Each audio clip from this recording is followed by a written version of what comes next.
அனைவருக்கும் வணக்கம். இன்று 3/1/2026. அதாவது நாம் பொதுவாக நம் மனசு எப்பவும் உலக விஷயத்தில் தான் வெளிப்புறங்களில் தான் மனசை நாட்டம் செலுத்துவோம். ஆனால் மனசை உள்புறமாக செலுத்தினீங்கன்னா இது மிகவும் சிறந்தது.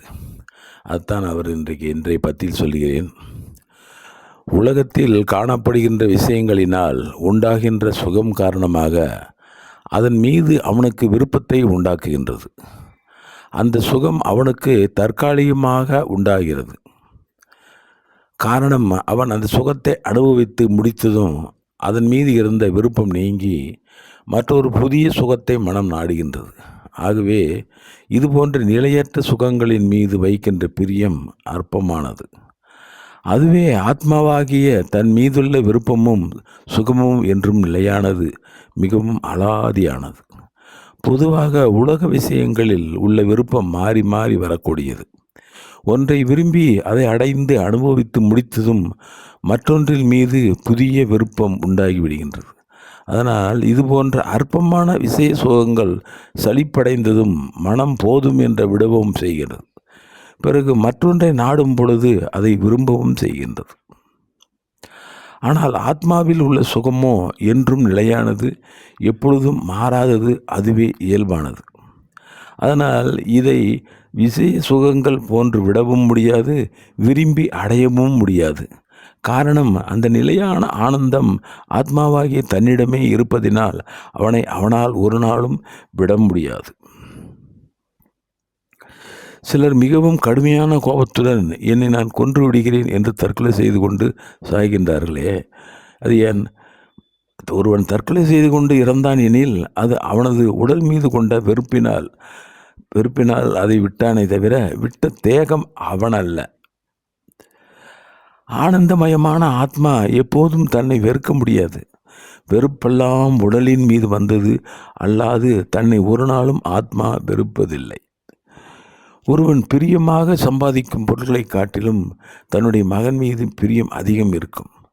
தன் மகன் மீது இருக்கின்ற பிரியத்தை காட்டிலும் தன் உடல் மீது பிரியம் அதிகம். தன் உடலினை விட அதிக பிரியம் தன்னுடைய கண்கள், காது, மூக்கு என்ற புலன்களின் மீது அதிகம் காணப்படும். புறப்புலன்களை காட்டிலும் அந்த காரணமான மனம், புத்தி போன்றவற்றில் பிரியம் அதிகமாகவும் இருக்கும். அந்த கரணங்களை காட்டிலும் தன் உயிருக்கு ஆதாரமான பிராணன் மீது இன்னும் அதிக பிரியம் இருக்கும்.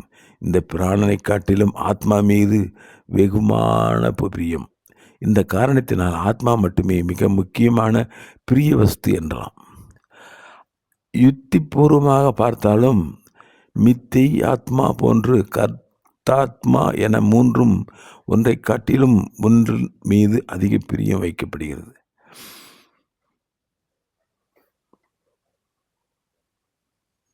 ஒருவன் தன் உடல் கட்டு மரண காலத்தை நெருங்கும் பொழுது தன்னுடைய சொத்துக்களுக்கு தன் மகனை வாரிசாக நியமித்து ஆத்மாவாகிய தன் மகனை அருகில் வைத்துக் கொள்ள விரும்புகின்றான். அந்த சூழ்நிலையில் அவனுக்கு அதுவே முக்கியமாக தோன்றுகிறது. ஆனால் அதுவே அவன் வாழும் காலத்தில் தன் உடலை மிகவும் நேசிப்பதனால் தன் உடலின் சுகம் போகத்திற்காக மது, மாது, ஆட்டம், பாட்டம், கொண்டாட்டம் என்று மற்ற போகங்களை மிகவும் விரும்புகின்றான். அவைகளை அவன் அனுபவிக்க விரும்பி மற்ற உறவைகளை காட்டிலும் அவனது உடல் பற்றி மிகுந்து மித்தை, ஆத்மாவான உடலை மிகவும் நேசிக்கிறான்.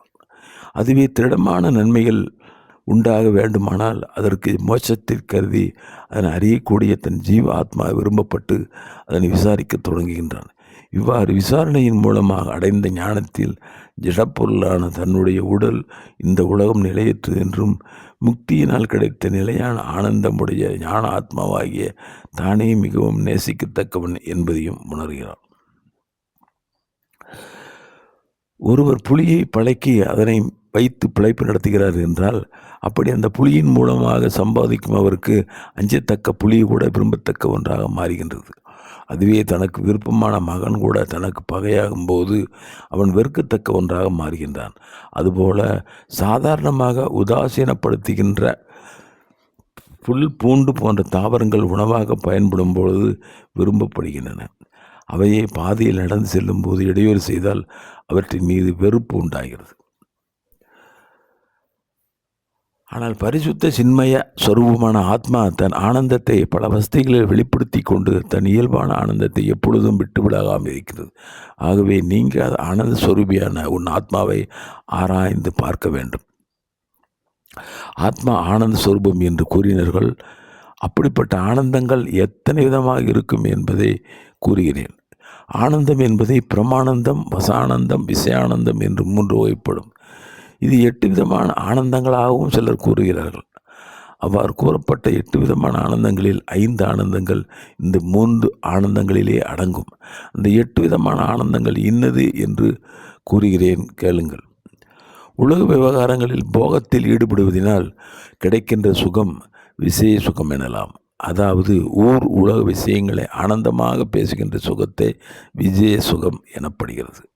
ஆழ்ந்த உறக்கத்தில் தன்னையும் தன்னை சார்ந்த உறவுகளையும் தன் சொத்து சுகங்களையும் இந்த உலகத்தையும் விடுத்து எண்ணங்களற்ற நிலையில் அமைதியாக தன் இருப்பையும் ஆனந்தத்தையும் உணர்வது பிரம்ம சுகம் எனலாம்.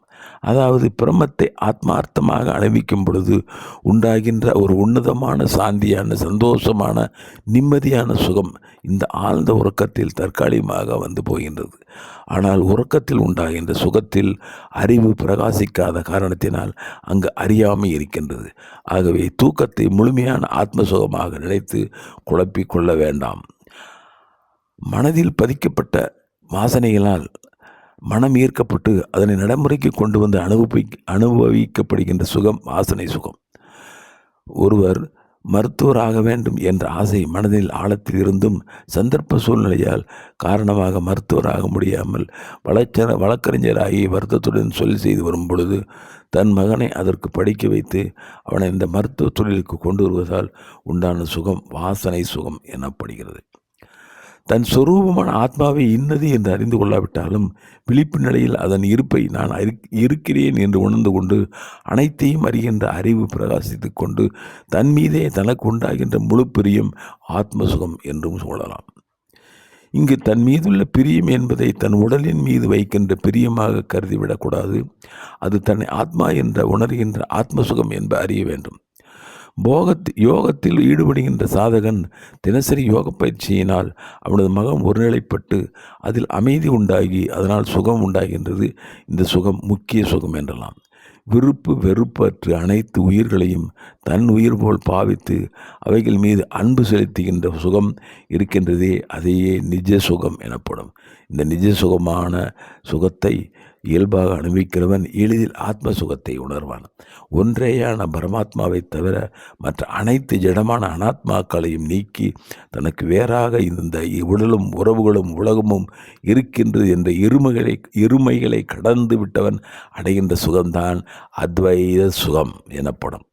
உபனிஷங்களின் மகா வாக்கிய விசாரத்தை மேற்கொண்டு தத்துவங்களை அறிந்து அதனால் பூரண தத்துவத்தை உணர்ந்து தன் அறிந்து கொண்ட சுகம்தான் ஞான சுகம் எனப்படும்.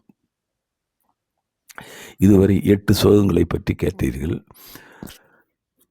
இன்னும் விளக்கமாக கூறுகிறேன். ஜீவன் விழிப்பு நிலை அனுபவமான நனவில் பலவிதமான உலக விவகாரங்களில் பல்வேறு விஷயங்களில் ஈடுபட்டு அடைந்த சுகதுக்கங்களை மனம் என்ற அந்தக்கரணமான சித்தத்தில் பதித்து கொண்டு தன் ஸ்தூல உடல் அடைந்த துன்பத்தின் மிகுதியால் உண்டான சோர்வின் காரணமாக உறங்கும் நேரத்தில் ஸ்தூல உடலை மறந்த சூட்சும மனம் வெளிப்புறத்திலிருந்து உள்முறமாக திரும்புகின்றது. அவ்வாறு உள்முகமாக திரும்பிய மனம் விழிப்பு நிலையில் சேர்த்து வைத்த சுகானுபவங்களை நிழல் அனுபவமாக கற்பித்து கொண்டு கனவுகளைக் கண்டு உள்ளம் மகிழ்கின்றது. இவ்வாறு உறக்கத்தில் உண்டாகின்ற சுகம் விஜய சுகம் எனவும் கூறலாம்.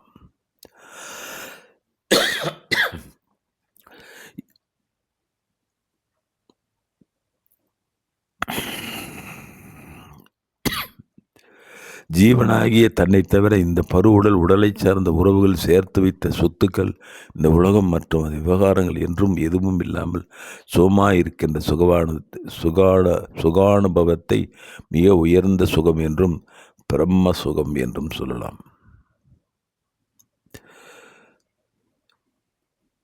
இத்துடன் இன்றைய பத்தியை நிறைவு சொல்கிறேன். நாளை பார்ப்போம். நன்றி, வணக்கம்.